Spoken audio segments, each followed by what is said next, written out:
going on in our climate.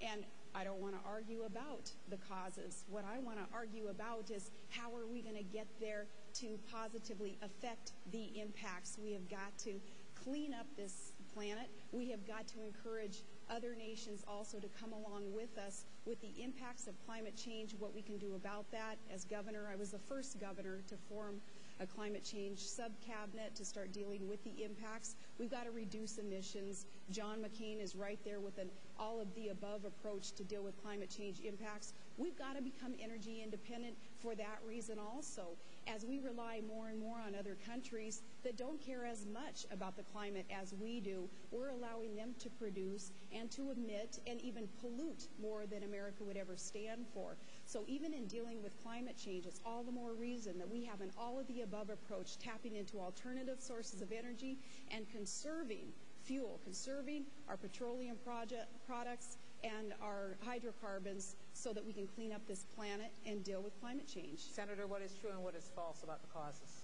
Well, I think it is man-made. I think it's clearly man-made. And look, this probably explains the biggest fundamental difference between John McCain and Barack Obama and Sarah Palin and Joe Biden, Governor Palin and Joe Biden. If you don't understand what the cause is, it's virtually impossible to come up with a solution. We know what the cause is. The cause is man-made. That's the cause. That's why the polar ice cap is melting. Now let's look at the facts. We have 3% of the world's oil reserves. We consume 25% of the oil of the world.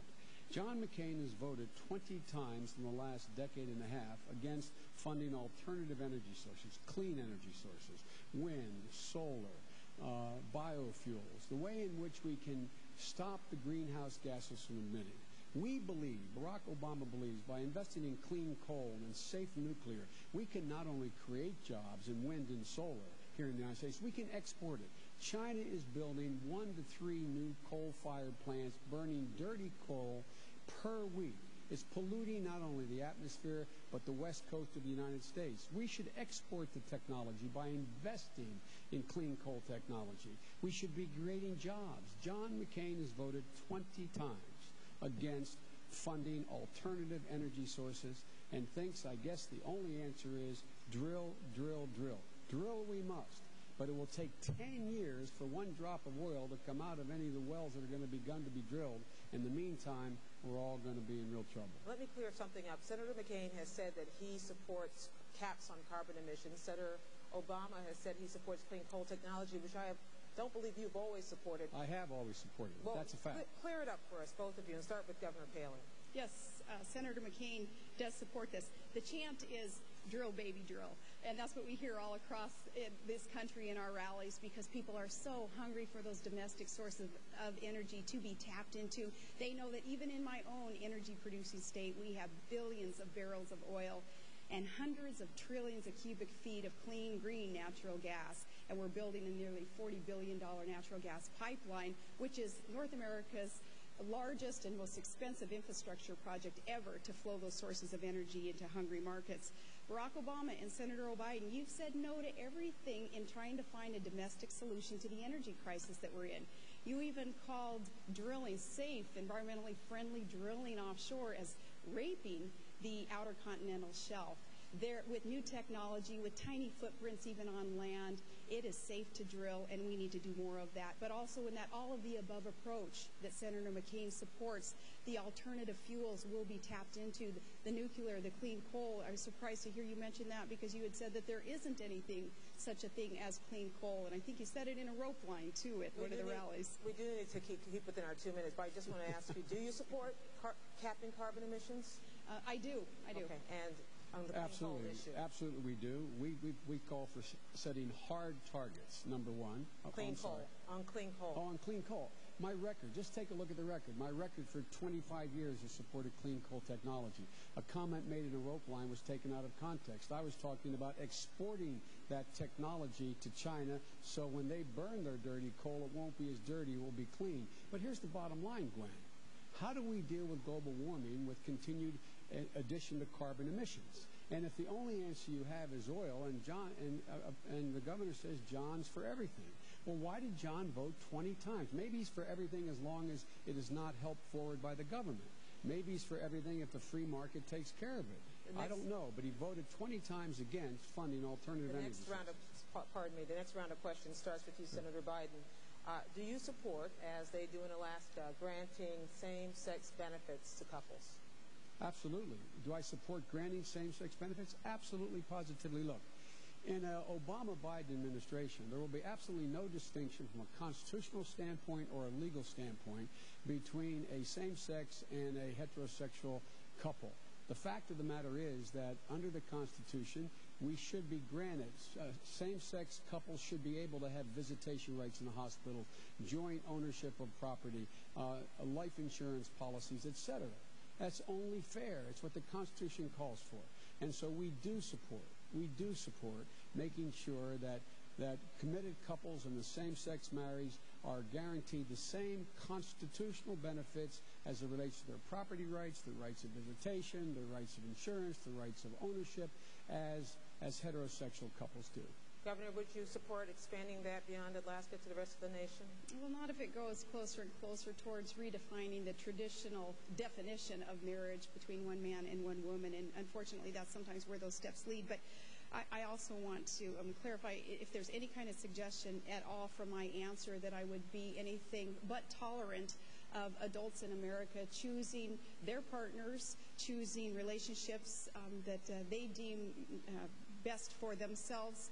You know, I am tolerant, and I have a very diverse family and group of friends, and even within that group you would see some who may not agree with me on this issue, some very dear friends who don't agree with me on this issue.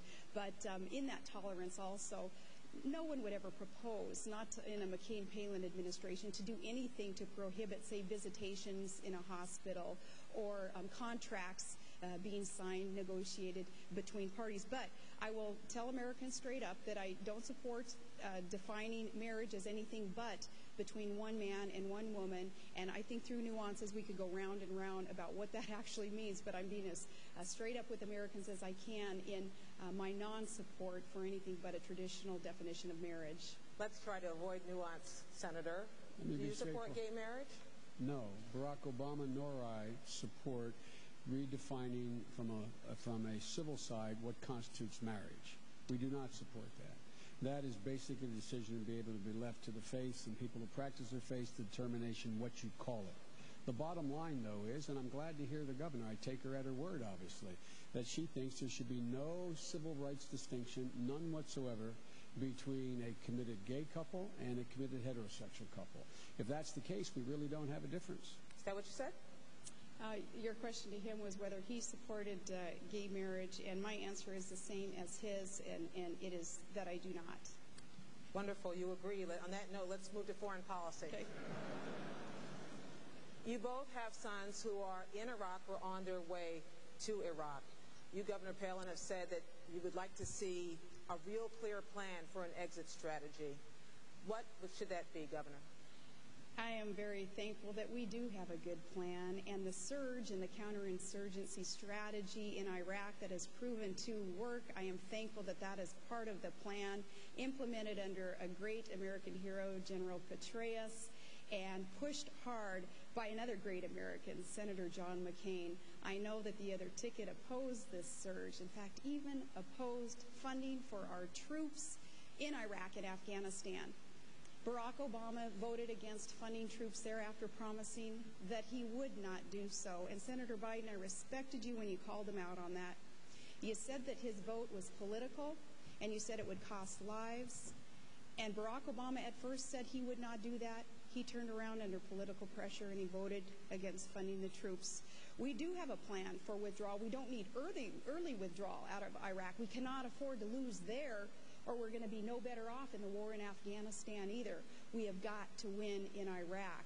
And with the surge that has worked, we're now down to pre-surge numbers in Iraq. That's where we can be. We can start putting more troops in Afghanistan as we also work with our NATO allies who are there strengthening us.